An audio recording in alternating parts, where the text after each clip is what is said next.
Barpeta police ষ্টেচনত আজি কিছুদিন আগতে প্ৰায় এমাহমান আগত এটা ঘটনা ৰিপৰ্ট হৈছিলে।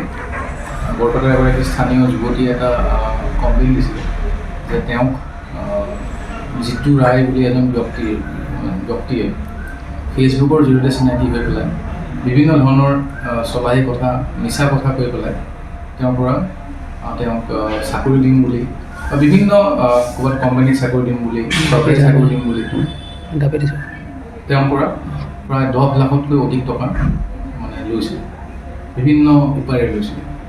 আৰু এই গোটেই কথাটো আমি তদন্ত কৰিবলৈ গম পালোঁ যে তাত যিগৰাকী ব্যক্তি আছিলে ফেচবুক প্ৰফাইলবিলাক আমি চালোঁ আৰু বাকীখিনি এনালাইচিছ কৰাৰ পিছত আমি দেখিলোঁ যে জিতু ৰায় যিগৰাকী ব্যক্তি, জিতু ৰায় গৰাকীয়ে এই যিগৰাকী আমাৰ বৰপেটাৰ স্থানীয় যুৱতী তেওঁক মিছা তথ্য ভুৱা কথা কৈ চলাহী কথা কৈ তেওঁৰ পৰা এইখিনি পইচা আহৰণ কৰিছে। গতিকে আমি তদন্ত চলালোঁ। আমাৰ তদন্তত আমি যোৱাকালি জিতু ৰায়ক আমি আটক কৰিলোঁ। জিতু ৰায়ক আটক কৰাৰ পিছত আমি দেখিলোঁ যে জিতু ৰায়ৰ যিটো আচল নাম, সেই আচল নামটো হ'ল ধৰ্মেশ্বৰ।